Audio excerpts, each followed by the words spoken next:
Assalamualaikum warahmatullahi wabarakatuh. Sahabat beriman yang dirahmati Allah. Berikut adalah 4 jenis syafaat dari Nabi Muhammad SAW di Padang Mahsyar. 1. Orang-orang di Padang Mahsyar. Syafaat Rasulullah SAW yang pertama ditujukan pada mereka yang berdiri dan menunggu, baik mereka adalah orang Arab maupun non-Arab, manusia maupun jin, mukmin maupun kafir, hingga umat beliau maupun umat-umat Nabi sebelumnya. Tiap umat meminta syafaat pada nabinya masing-masing, namun semuanya mengalihkan pada nabi yang lebih berhak dan layak memberikan syafaat. Untuk itu, pada akhirnya, syafaat di Padang Mahsyar dari para nabi akan diberikan oleh Rasulullah SAW. Rasulullah SAW bersabda, "Semua makhluk ingin mendapatkan syafaatku termasuk Ibrahim alaihissalam." HR Muslim. 2. Penghuni surga. Rasulullah SAW memberikan syafaatnya pada para penghuni surga agar mereka bisa masuk di dalamnya. Sebab, penjaga surga diperintahkan untuk tidak membukakan pintu surga kepada siapapun sebelum beliau. Keterangan ini bersumber dari Sahih Muslim yang diriwayatkan dari Anas bin Malik radhiyallahu anhu.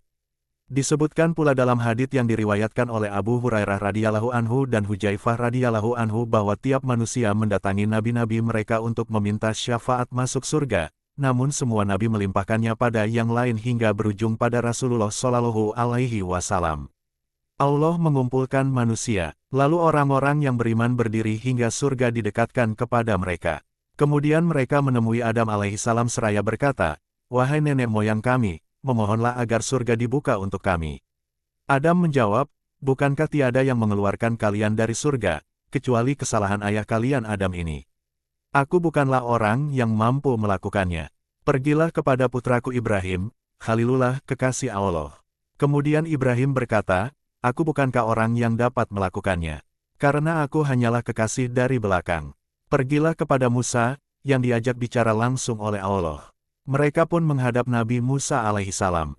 Musa berkata, "Aku bukanlah orang yang dapat melakukannya." Pergilah kepada Isa, yang merupakan kalimat Allah dan ruhnya. Lalu Nabi Isa alaihissalam berkata, "Aku bukankah orang yang dapat melakukannya." Lalu mereka menghadap kepada Nabi Muhammad. Beliau pun bangkit lalu diizinkan. Kemudian dikirimlah amanah dan kasih sayang, kemudian keduanya berdiri di dua sisi Siratal Mustaqim, kanan dan kiri. Lalu orang pertama di antara kalian 3. Orang beriman di neraka. Rasulullah juga menyelamatkan orang-orang beriman yang pernah berbuat dosa atau durhaka semasa hidupnya. Dengan syafaat Rasulullah SAW, mereka dikeluarkan dari neraka sehingga tidak ada satupun orang yang beriman berada di sana.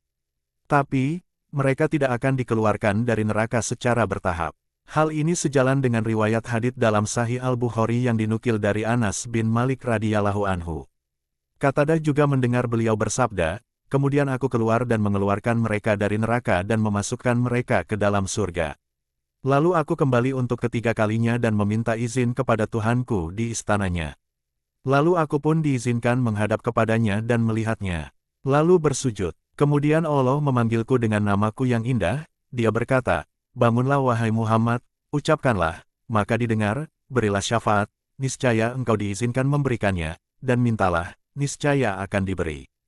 Aku pun mengangkat kepalaku dan memuji Tuhanku dengan puji dan syukur yang diajarkan kepadaku. Kemudian aku memberikan syafaat dan menentukan batasan. Lalu aku keluar dan memasukkan mereka ke dalam surga. Ketiga syafaat tersebut tidak dimiliki orang lain selain Rasulullah SAW. Semua nabi menyerahkan kepada yang lain sehingga Rasulullah SAW sendiri yang mengabulkannya. Hal ini dinamakan Al-Maqam Al-Mahmud atau sesuatu yang hanya diberikan kepada beliau. 4. Pamannya, Abu Talib. Secara khusus, Rasulullah SAW memberikan syafaatnya kepada sang paman, Abu Talib. Meski pada prinsipnya, Allah SAW tidak menerima syafaat bagi orang-orang kafir. Untuk itu, syafaat yang diberikan ditujukan untuk meringankan kemurkaannya pada sang paman, bukan dalam artian meminta keridhoannya. Hal ini sesuai dengan hadits dalam As-Sahihain bahwa Ibnu Abbas radhiyallahu anhu berkata, "Wahai Rasulullah, pamanmu, Abu Talib, senantiasa melindungi dan mendukungmu, maka tidaklah engkau memberikan sesuatu yang bermanfaat baginya." Beliau menjawab, "Ya, ia berada dalam neraka yang dangkal. Kalaulah bukan karena usahaku, maka tentulah ia berada karakter dalam neraka." HR Bukhari dan Muslim.